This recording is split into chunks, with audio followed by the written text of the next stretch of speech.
Olá pessoal, eu sou o Guido do canal Olhar Invisível e hoje a gente vai falar sobre a jornada espiritual da pessoa com síndrome de Down, tá? Mas antes da gente começar, eu queria retratar com vocês que a gente cometeu um equívoco na chamada do vídeo, porque a gente falou no vídeo anterior sobre a jornada física da pessoa com síndrome de Down, e se você acompanhou o nosso vídeo, você deve ter percebido que a gente começou a falar na chamada da jornada espiritual e depois partiu para a jornada física, né? E aí pode ter dado um pouquinho de confusão aí, mas só para a gente se retratar que isso foi a jornada física, tá?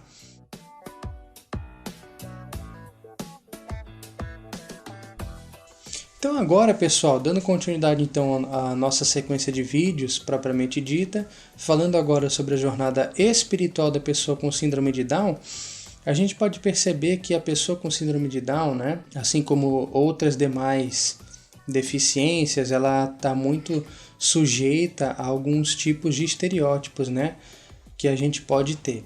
A primeira coisa que a gente começa a pensar, e principalmente vendo as características da pessoa com síndrome de Down, né, como ela tem suas próprias características, né, o corpo realmente ele é diferenciado, né, ela não tem características que deixam ela parecida com os pais, aquela coisa toda, né, e aí começa a ter a primeira situação por parte dos familiares, que é a questão da própria mãe não se sentir mãe dessa criança, né, ela própria não sente que foi ela que gerou essa criança, porque como pode essa criança ter vindo de mim desse jeito e tal, aquela coisa toda. Outra coisa que também acontece muito é essa interpretação que a gente costuma ter, que quando a gente vê uma pessoa com características diferentes das da gente, a gente começa a associar isso a coisas ruins, a pecado, né? E isso acontece, pessoal, justamente por causa de certas interpretações históricas que a gente ainda tem e a gente não conseguiu desvencilhar ainda. Quais são essas interpretações históricas que a gente tem? Essas interpretações históricas é aquela do famoso ato da gente jogar uma pessoa com deficiência no mar, né? Então hoje você foi lá, você nasceu com deficiência numa certa sociedade e aí você não servia para ser um soldado, você não servia para trabalhar na agricultura, você não servia para trabalhar com certas coisas. Então, o que se fazia era pegar você e jogar você no mar, né?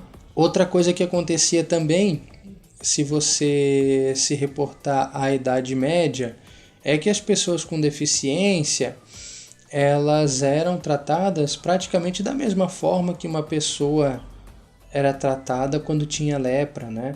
Ou quando tinha outras doenças, né?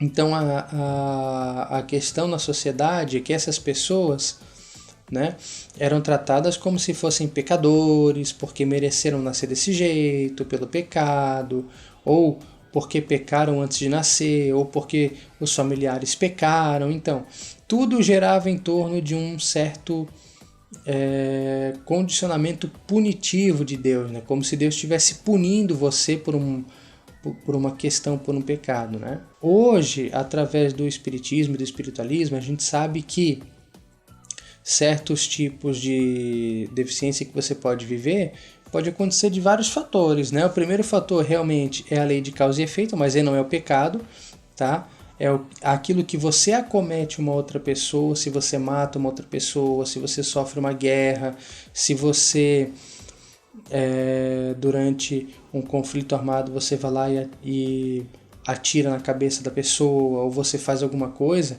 e daqui a pouco você pode experimentar algumas situações parecidas com a experiência que você deixou aquela pessoa vivenciando, né? Então, por exemplo, se você durante um duelo, por exemplo, você mata uma pessoa ou você deixa uma pessoa paraplégica, pode ser que você sofra essa experiência através de uma doença, através de uma paralisia cerebral, através de uma mielomeningocele, enfim, tem várias formas de você adquirir certas deficiências motoras que vão fazer você vivenciar a experiência que você causou a outra pessoa. Mas isso, de novo, não é um pecado, tá? É uma troca de experiências, ou seja, você me deixa vivenciando um tipo de experiência, aí na próxima vez é a sua vez de vivenciar essa experiência, para que a gente viva sempre um lado da moeda e o outro lado da moeda, tá? Nada de pecado, tá? Nada de castigo, nada de nada. Outra coisa que também acontece, pessoal, é que certas deficiências, como já falei no vídeo, em vários vídeos anteriores aí, né?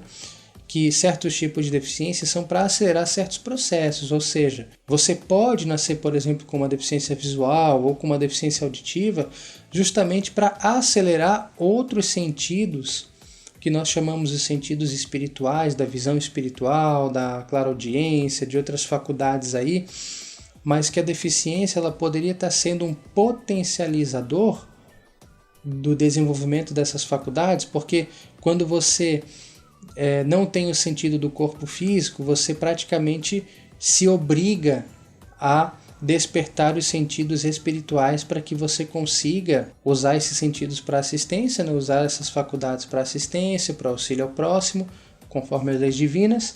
E 2, por que não? Usar isso para realmente suprir, de uma forma ou de outra, aquele sentido que você não teria no corpo físico, né? Nesse corpo físico, né? Então pode acontecer. Esse é o segundo fato da deficiência. E terceiro fato da pessoa com deficiência, que é o seguinte: certas deficiências, inclusive síndromes cromossômicas, tá? Elas servem justamente como um processo adaptativo, porque se você se recorda, por exemplo, do livro Exilados de Capela, lá do Edgar Armond, né? Está escrito no livro, se você leu, quem não leu, por favor, leia, que é muito interessante, que os exilados de Capela, eles vieram vivenciar umas experiências que eles precisavam, porque eles não conseguiram burilar os seus processos kármicos, vieram para cá, e aí os corpos físicos deles foram adaptados para que eles pudessem viver essas experiências aqui. Quem adaptou esses corpos? Existe uma equipe, tá? Essa equipe é uma equipe de engenharia genética. Essa equipe de engenharia genética é responsável por produzir todas as suas características que você vai ter, que você não vai ter, nesse corpo biológico que você vai carregar nessa encarnação. Então, se você vem por exemplo, nasce e aí aos 40 anos você contrai um câncer, por exemplo, no pulmão, isso pode ter fundo através desse batalhão de engenharia genética, porque eles programam essa doença antes de você nascer, programam essa doença na matriz. Essa matriz ela é localizada no duplo etérico, tá? Então vocês podem estudar bastante os corpos que nós temos, né? O corpo físico, duplo etérico, o corpo astral, né? Os corpos mentais, mas vamos focar no duplo etérico, porque nesse duplo etérico é que está condicionado essa matriz que a equipe de engenharia genética coloca pra gente, tá? Se eles programarem que você vai ter, por exemplo, uma atrofia muscular espinhal, uma AME, você vai ter. Se eles programarem que você vai ter, por exemplo, um câncer aos 40 anos de idade, você vai ter, porque isso faz parte das questões kármicas, né? Da programação kármica que eles colocam nessas doenças. E assim como eles fazem isso, eles também podem adaptar, no caso dos capilinos, corpos diferenciados para que eles possam encarnar. E no caso do síndrome de Down e de outras, eles também podem fazer adaptações nessa matriz. E aí o que acontece? Quando o espermatozoide do homem se encontra com o óvulo da mulher e forma-se o zigoto, na hora que vai acontecer a divisão celular, essa divisão celular vai começar na hora da formação das células do rim, do fígado, do coração. Nesse momento, as células vão começar a obedecer o padrão estabelecido pela matriz do duplo etérico. E se nesse padrão tiver disposto a trissomia do cromossomo 21, que é o síndrome de Down, é isso aí que vai acontecer. E outra coisa, por que isso acontece? Isso acontece com esses espíritos com síndrome de Down, isso acontece porque esse tipo de espírito, para usar um corpo humano nosso, ele precisa dessas adaptações. E essa trissomia do cromossomo 21 é uma adaptação para que esse espírito consiga se acoplar com uma compatibilidade maior a esse nosso corpo físico, tá? Porque se essa adaptação não é feita, eles não conseguem vivenciar as experiências deles, tá? Quer ver uma coisa interessante? Vamos enumerar algumas características até psicológicas da criança com síndrome de Down, né? Não da criança, mas da pessoa em si. Eles possuem um espírito coletivo muito grande, eles não têm aquele caráter competitivo que a gente tem. Quem trabalha com síndrome de Down sabe que eles não têm essa questão competitiva, que eles têm esse espírito mais coletivo. Tá? Se eles veem uma criança chorando, é capaz de ele chorar junto porque ele vê a criança chorar. Tá? É bem característico deles. 2. Com relação, por exemplo, à afetividade. Eles são pessoas muito afetuosas, são pessoas muito